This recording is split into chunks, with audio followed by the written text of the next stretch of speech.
Hello students, आज की class में हम पढ़ेंगे एक्सरसाइज 8.2 का क्वेश्चन नंबर 3। इसमें दिया हुआ हमें दो इक्वेशन दी हुई है। If tan a plus b equal to this and tan a minus B equal to this, और जो a प्लस बी की वैल्यू है वो 0 डिग्री से बड़ी होगी और 90 से छोटी होगी। ठीक है, a is greater than b, find value of a and b। a जो है b से बड़ा है और a और b की वैल्यू ढूंढनी है। देखो कैसे ढूंढेंगे। हमारे पास सबसे पहले ये एक इक्वेशन दी हुई है, इसका यूज करेंगे। हमें दिया tan a plus b equal to √3। ठीक है, हम यहाँ पे सबसे पहले √3 की जगह tan की किस वैल्यू पे √3 होता है वो रिप्लेस करेंगे, क्योंकि यहाँ पे भी tan है। फिर एंगल्स को कंपेयर करके एक इक्वेशन बना सकते हैं a और b की फॉर्म में। tan a प्लस बी हमारे पास आ जाएगा tan a plus b as it is, और √3 की जगह हम क्या लिखेंगे tan 60, क्योंकि हमें पता है tan 60 पे कितना होता है √3, तो हमने वो लिख दिया। हमें पता है यहाँ पे tan है, यहाँ पे tan है, बीच में इक्वल टू है, यहाँ पे कोई एंगल है, यहाँ पे भी कोई एंगल है, तो एंगल्स भी इक्वल होंगे। एंगल्स को कंपेयर करेंगे, tan से tan कैंसिल नहीं होगा, एंगल्स को कंपेयर करेंगे तो a प्लस बी की वैल्यू कितनी आएगी 60 degree. a plus b equal to 60 degree, ये आ गई इक्वेशन नंबर फर्स्ट आपके पास। ओके, सिमिलरली हमारे पास ये सेकंड इक्वेशन दी है, उसमें से a और b की फॉर्म में हम एक और इक्वेशन बनाएंगे। हम लिख लेंगे tan a minus B equal to 1/√3। अब देखेंगे tan की किस वैल्यू पे 1/√3 होता है, तो पहले ये वाला एज इट इज लिखेंगे tan a minus B equal to tan की किस वैल्यू पे 1/√3 होता है, tan की 30 पे 1/√3 होता है, तो इंस्टेड ऑफ दिस हम लिखेंगे tan 30 डिग्री। ओके, सेम जैसे उधर एंगल्स कंपेयर किए थे, यहाँ पे भी एंगल्स कंपेयर करेंगे। a माइनस बी की वैल्यू कितनी आ जाएगी 30 degree. a minus B equal to 30 degree, आ जाएगी इक्वेशन नंबर सेकेंड। अब देखो यहाँ पे भी a और b की फॉर्म में इक्वेशन है, यहाँ पे भी a और b की फॉर्म में इक्वेशन है। Chapter number 3 linear equation in two variables में आपने इनको सॉल्व करना सीखा था, सब्स्टिट्यूशन मेथड से, एलिमिनेशन मेथड से और क्रॉस मल्टीप्लिकेशन मेथड से। सबसे ज्यादा एलिमिनेशन मेथड ठीक रहेगा। उसमें क्या करते हैं हम, यहाँ ऐड करते हैं, सब्ट्रैक्ट करते हैं। अगर कोएफिशिएंट सेम हो किसी भी वेरिएबल की, ना हो तो सेम करते हैं हम।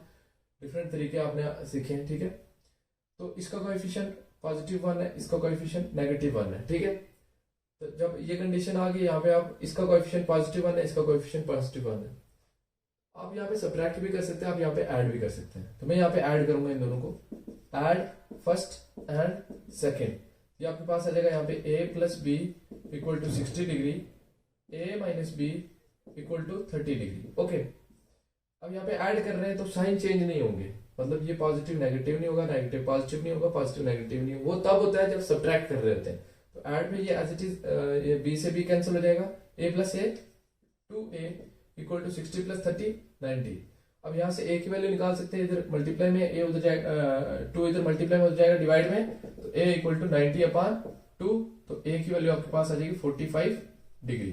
ठीक है, तो a की वैल्यू आई आपके पास कितनी 45 डिग्री। जब a की वैल्यू आ गई आपके पास, b की वैल्यू निकाल सकते हैं, ये वाली a की वैल्यू डाल के यहाँ पे या फिर यहाँ पे। तो फर्स्ट में डाल लेंगे put a equal to 45 in equation first में हम डालेंगे a की जगह क्या लिखेंगे 45, तो 45 plus b equal to 60। Okay, अब यहाँ पे प्लस का है, 45 उधर जाएगा माइनस का, तो b इक्वल टू 60 माइनस 45, तो b equal to 15 degree. Okay, b की वैल्यू आपके पास 15 डिग्री और a की वैल्यू आपके पास 45 डिग्री।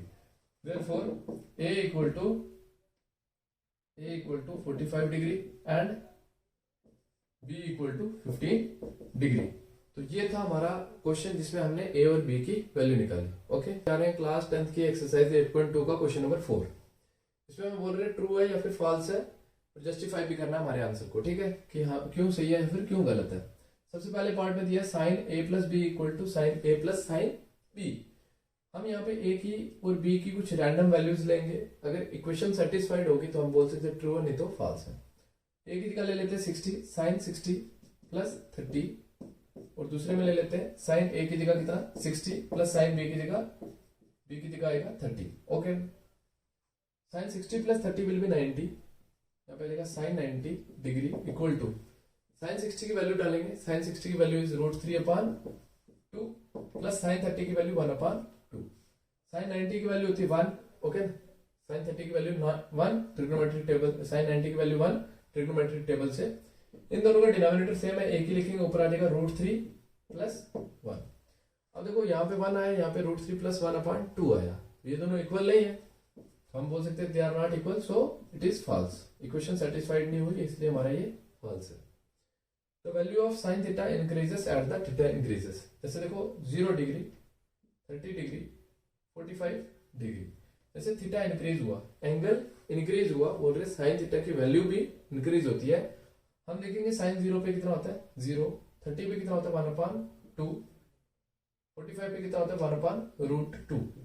अब देखो यहाँ पे 0 आया, इस 1/2 का मतलब है 0.5, हाफ, है ना। जैसे एंगल इंक्रीज हुआ, थीटा की वैल्यू भी तो इंक्रीज हुई, 0 से 0.5 चला गया, तो वही बोल रहे हैं sin थीटा की वैल्यू इंक्रीज होगी जब थीटा इंक्रीज होगा, तो yes it is true, it is true. Next, the value of cos theta increases as the theta increases. बोले cos थीटा की वैल्यू इंक्रीज होगी जब थीटा इंक्रीज होगा। तो सबसे पहले हम अगर 0 डिग्री ले लें, 30 डिग्री ले लें, 45 डिग्री ले लें, ठीक है, तो इसमें हम cos थीटा की वैल्यू देखेंगे क्या होती है। 0 पे कितनी होती है 1, ओके, तो इस पे कितनी होती है √3/2, तो इस पे कितनी होती है 1/√2, ठीक है। ये वैल्यूज होती है हमारी किसकी, cos थीटा की, डिफरेंट एंगल्स पे।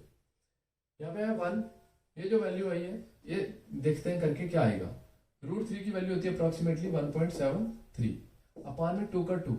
जब इसको हम डिवाइड करेंगे, ठीक है, जब इसको डिवाइड करेंगे हम यहाँ पे कर लेते हैं 1.73 डिवाइड बाई 2, 2 0 0 माइनस किया 1 आया, पॉइंट लगा, 7 को नीचे उतारा, 2 8 16, ओके 0.8 अराउंड 0.8 आया यहाँ पे। देखो 0.8 1 से छोटा होता है, यहाँ से थीटा इंक्रीज हो रहा है, लेकिन जो cos थीटा की वैल्यू वो डिक्रीज हो रही है, तो ये गलत बोल रहे हैं। वो बोल रहे थे कि cos थीटा की वैल्यू भी इंक्रीज होगी थीटा के इंक्रीज होने से, ये फॉल्स है, ठीक है। इसलिए ये हमारी चीज क्या है, फॉल्स, हमने जस्टिफाई भी कर दिया। क्यों, sin थीटा cos थीटा के इक्वल है for all values of theta. क्या sin थीटा और cos थीटा हर एक वैल्यू के लिए इक्वल है। जैसे देखो sin 0 कितना है 0, लेकिन cos 0 कितना है 1। यहीं से हमारा कंक्लूजन निकल गया कि sin थीटा और cos थीटा हर थीटा की वैल्यू के लिए इक्वल नहीं है। No, they are not equal for every value of theta, so it is false. Next, cot A is not defined for angle A। cot A क्या होता है, tan A का रेसिप्रोकल, ओके। tan A की value क्या होती है sin theta upon cos theta, sin theta upon cos theta. sin theta की 0 पे कितनी होती है, sin थीटा की 0 पे होती है 0, ओके, और cos थीटा की 0 पे कितनी होती है 1। जब इसको डिवाइड करेंगे तो 0 आ गया, tan 0 पे 0 होता है, तो इसका जब रेसिप्रोकल करेंगे, है ना, tan 0 0 होता है, तो इसका रेसिप्रोकल करेंगे क्योंकि cot की वैल्यू चाहिए। cot is nothing but reciprocal of tan, इसका रेसिप्रोकल करेंगे 1/0 का रेसिप्रोकल क्या होगा, नॉट डिफाइंड, ओके। तो cot A is not defined for A equal to 0। जब एंगल A की वैल्यू 0 हो जाएगी, cot A कितना होगा, नॉट डिफाइंड होगा। ये ट्रिग्नोमेट्रिक टेबल से, ठीक है। तो इसके साथ ही हमने कंप्लीट किया अपने एक्सरसाइज 8.2 के ट्रू फॉल्स, ओके।